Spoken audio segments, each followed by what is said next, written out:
Eno ye program yo ensulo ey'enkya wano ku 3 ABN TV. Yiga okutandika olunaku ne Katonda. Wasiza otya omulabi waffe alaba 3 ABN TV mu programu yaffe ensulo ey'enkya. Kama tumwebaza kubanga akukuumye n'akutuusa kati ng'okyali mulamu. Oyinza okuba oli mulwadde, oyinza okuba oyina ebikusoomooza mu bulamu nga bwe bitabulawo, naye Mukama tumwebaza nti akukuumye ng'oli mulamu. Kati olw'okuba ng'okyali mulamu, ekyo kikakasa bukakasa nti oli ku pulaani y'eggulu. Katonda amanyi era afaayo, amanyi nga bw'ajja okuwonya, amanyi nga bw'ajja okuyisaamu mu lunaku luno nate. Nsanyuse nate okubeera naawe nkyene ya leero. Omuweereza weera nze Prosi Semanda nga twogera mu kiseera kino ekirungi Mukama kyatuwa ekyenkya okutandika olunaku nga tulutandika nga tulowooza ku bigambo bya Katonda, nga Katonda ayogera naffe ate nga naffe twogera naye. Olunaku olwaleero ate waliwo amagezi Katonda gayagala twejjukanyeemu era twetwalire enkyene ey'olwaleero. Katusabe nga tutandika okuyiga kwaffe. Katonda affe omulungi, weebale nnyo Taata bw'otuyisizza mu kiro ate n'otuzuukusa nga tukyali balamu. Tukwegayidde otusaasire otusonyiwemu ebyo byonna bye tusobya. Okwate ku byetaago byaffe Katonda affe obitukolereko. Abalwadde obajjanjabe, abalina ebizibu n'okusoomoozebwa okw'enjawulo nabo okubayiseemu Mukama Katonda affe. Era ng'ogenda kwogera naffe, omwoyo wo kaatubeere ku bwa Yesu Kristo Mukama waffe. Amiina. Kakati omwagalwa, ekyokuyiga kyaffe eky'olunaku olwaleero kiriko kigamba nti mpa ku magezi. Mpa ku magezi. Tugenda kulaba omuntu omu eyali asaba amagezi ku ki era n'amagezi ki agaamuweebwa. Kakati mu kitabo kya Yeremiya essula ey'13 olunyiriri olw'20 akootinga olunyiriri olwo we luggweerayo ng'agamba nti ekisibo kyewaweebwa kiri ludda wa? Ekisibo kyo ekirungi. Nti ekisibo kye baakuwa kiri ludda wa? Ekisibo kyo ekirungi. Nti waliwo olunaku lwe tugenda okubuuzibwa olw'ekisibo ekirungi kye twaweebwa, nga Mukama atubuuza nti ekisibo kye waweebwa kiri ludda wa? Ekisibo kyo ekirungi.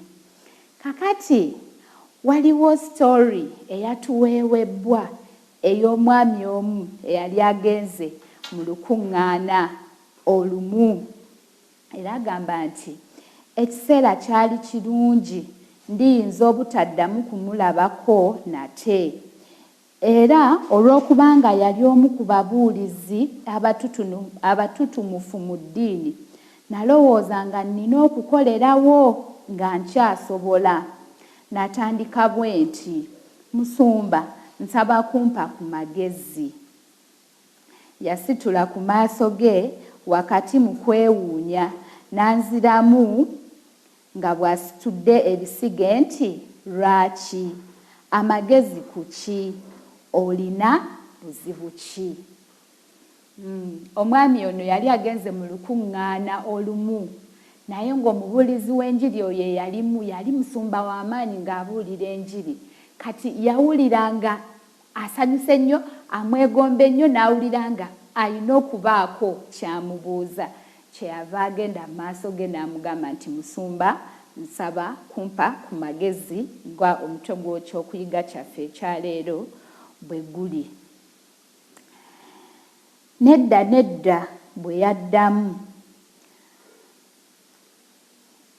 Nedda bwe yaddamu ekyo omwami ono akiddamu oluvannyuma lw'omusumba okumubuuza nti olina obuzibu kiki kyoyagala nkuweemu ku magezi baye yagenda bugenzi n'agamba omusumba musumba nsaba kumpa ku magezi kati omusumba ndowooza n'alowooza oba ayina obuzibu kubanga talina kyamugambye nti nsaba kumpa ku magezi ku nsonga eno oba ensonga eno kyava amuddamu nti nedda nandyagadde kumpa ku magezi agakwata ku kintu kyonna bw'oba osobola.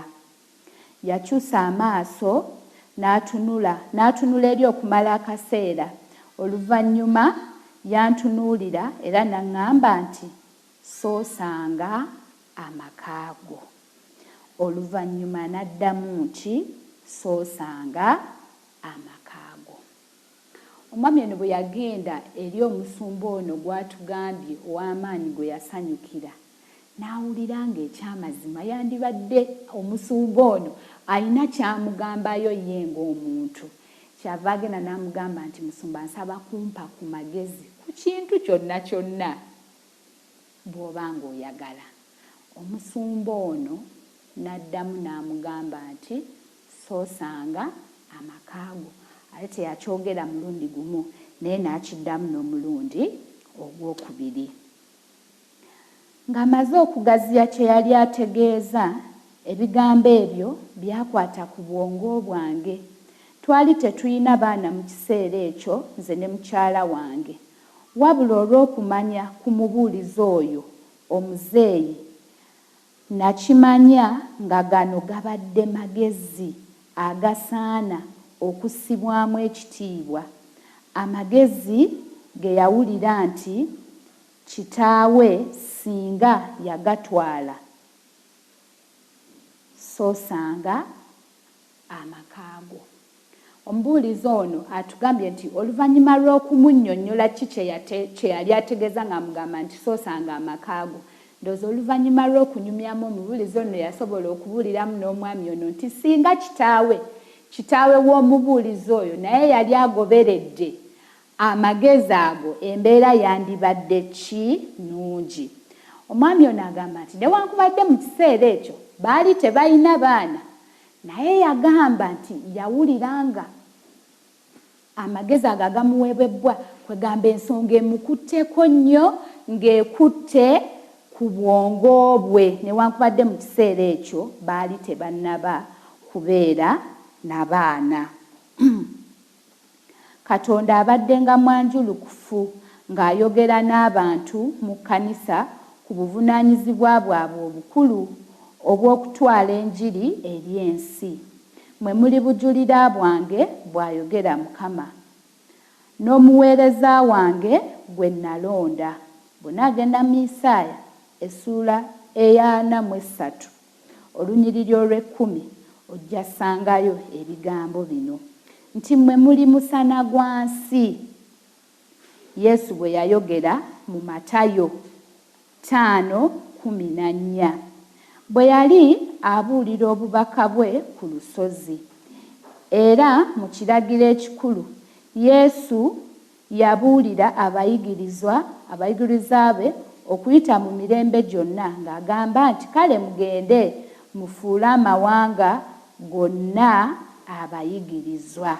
Ekiragiro ekikulu nga bwe tukisanga mu Matayo 28:19 nti ebyo biragiro bikulu nnyo Kristo Katonda waffe byatuwa okugenda eri abalala nti ffe tuli musana gwa nsi. That means tulina okushining, tulina okwakira ne tubeera ng'ekitangaala kyaffe kyakira abantu abalala nti ffe tuli musana gwa nsi.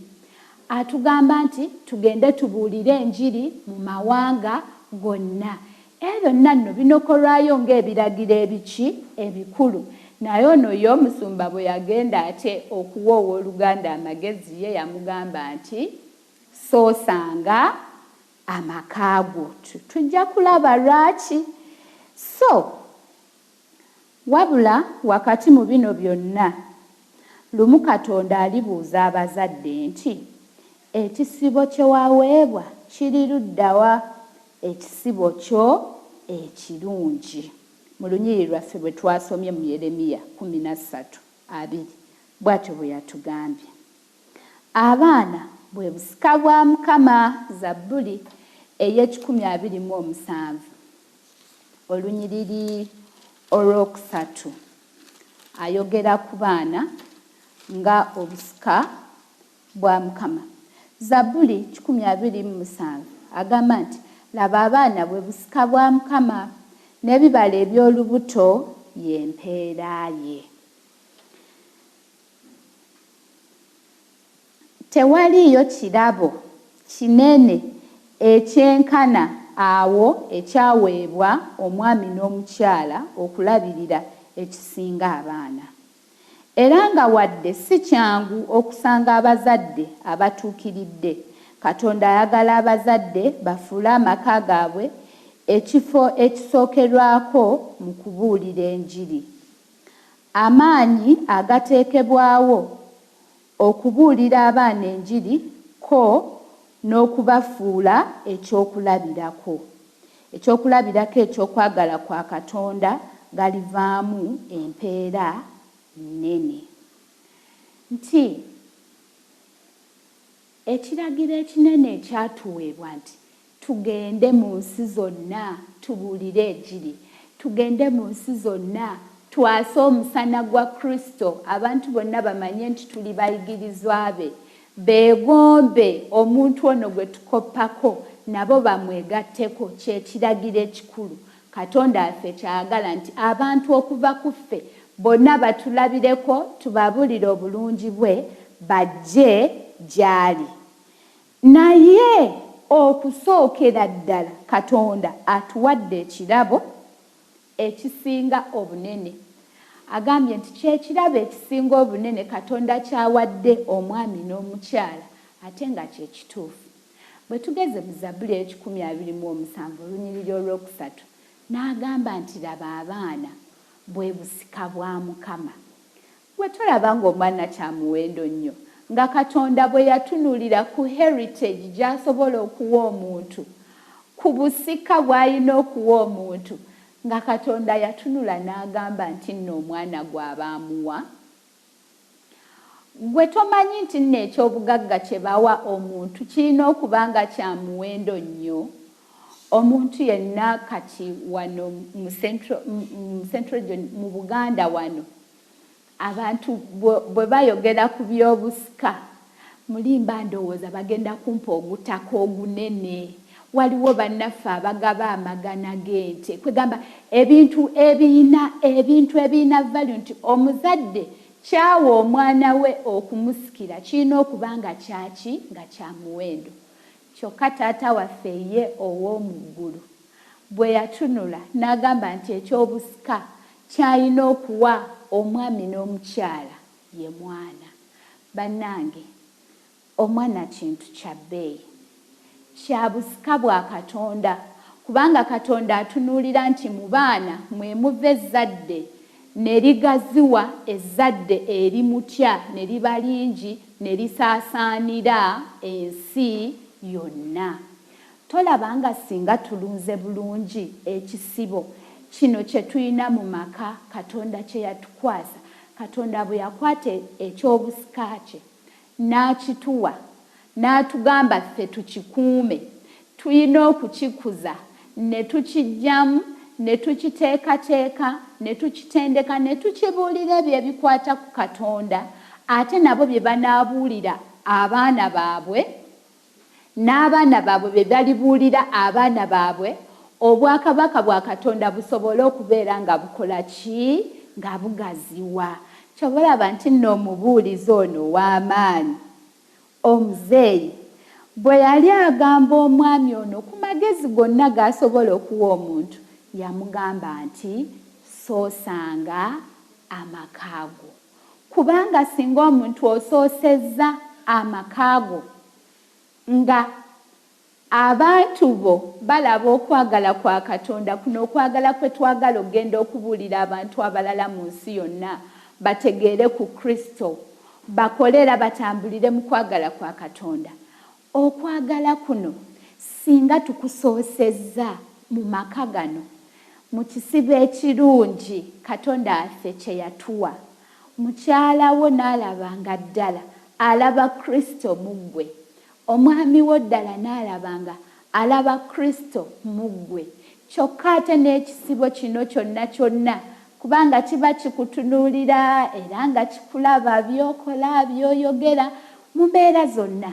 Singa bakutunuulira ddala ddala nga balaba Kristo mu ggwe, Kristo oyo n'ayingira mu bo. Okwagala kwa Katonda ne kubayingira ne babeera abantu abeekisa, abantu abasonyiwa, abantu abasaasira, abantu abateerowoozaako, abatayina mululu, abatayina bujja, abaagaliza, abakola obulungi. Tolaba ng'omulimo gwa Katonda gwandigaziye nnyo ku sipiidi ey'amaanyi ng'ekiragiro ekikulu bwe kiri nti mugende mu nsi yonna mubuulire enjiri. Era nga bw'atugamba nti ffe tuli musana gwa nsi. Kubanga ogenda ne weesanga nti omwami n'omukyala mubeera babiri. Mutandika amaka nga muli bantu babiri. Naye ate mwanatu ate mmwe ne mwekubisa muyinza okwesanga nga muzadde abaana bana, muzadde abasingakaawo, muzadde babiri kwegamba ng'ennamba egenda ekola etya yeekubisaamu. Ekisibo ne kigaziwa.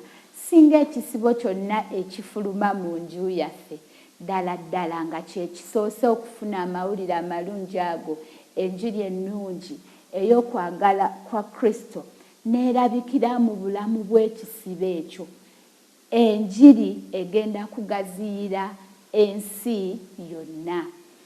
Tusooke ekisibo kyaffe ekyewaka Katonda affe kye yatukwasa.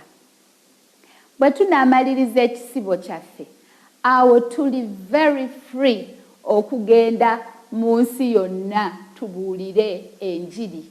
Lumu nali mpuliriza kati Ssaabalabirizi waffe Pastor Maka n'agamba nti ekisibo kye eky'omu nnyumba bwe kiba nga tosobola kibuulira njiri, totawaana ate kugenda kutawaanya abantu balala nti obabuulira ki enjiri. N'olwekyo omwami ono omubuulizi ow'amaanyi, amagezi gano ge yawa omwami ono amazima ddala yali nsonga nkulu, era n'omwami ono yakiraba nga nsonga nkulu. Nga tuzeeyo ku kibuuzo kyaffe ekiritubuuzibwa nti kiri luddawa ekisibo ekyo ekirungi kye waweebwa. Njagala tugende mu kitabo kya Isaaya essuula ey'omunaana olunyiriri olw'omunaana, essuula ey'omunaana olunyiriri olw'e18 agamba nti, laba nze n'abaana Mukama bampadde byakuba bubonero era byakuba byewuunyo mu Isirayiri ebiva eri Mukama ow'eggye atuula ku lusozi Sayuuni. Laba nze n'abaana Mukama bampadde byakuba bubonero. Katonda affe ng'abazadde, omwami n'omukyala, oba oyinza okuba ng'oli gadiyani wa mwana ono, senga, kojja, baba w'omwana ono, jjajja, omuntu yenna oba family friend, naye nga gwe oli mu baana, nga gwe olabirira abaana bano, nga gwe obayinako obuvunaanyizibwa, weeteeketeeka okuddamu ekibuuzo ekinene ekiri kubuuzibwa ng'otuuse eka nga kitaffe akubuuza nti kiriwa ekisibo ekyakuweebwa, ekisibo ekirungi. Abaagalwa, Mukama atubeere. Tusabirigane nze naawe Katonda abaana be yatuwa, tubalere bulungi, tubayigirize bulungi, tubateeketeeke nga tetunnaba kugenda ku mbeera ndala yonna. Amaanyi tugateeke ku kisibo ekyo ekisookerwako kye tuyina ewaka. Omulimu gujja kuba mulungi, enjiri ejja kusaasaana, omusana oguva mu maka ga buli Mukristaayo na buli muntu yenna akola nga Kristo bw'ayagala gujja kusaasaanira ensi yonna.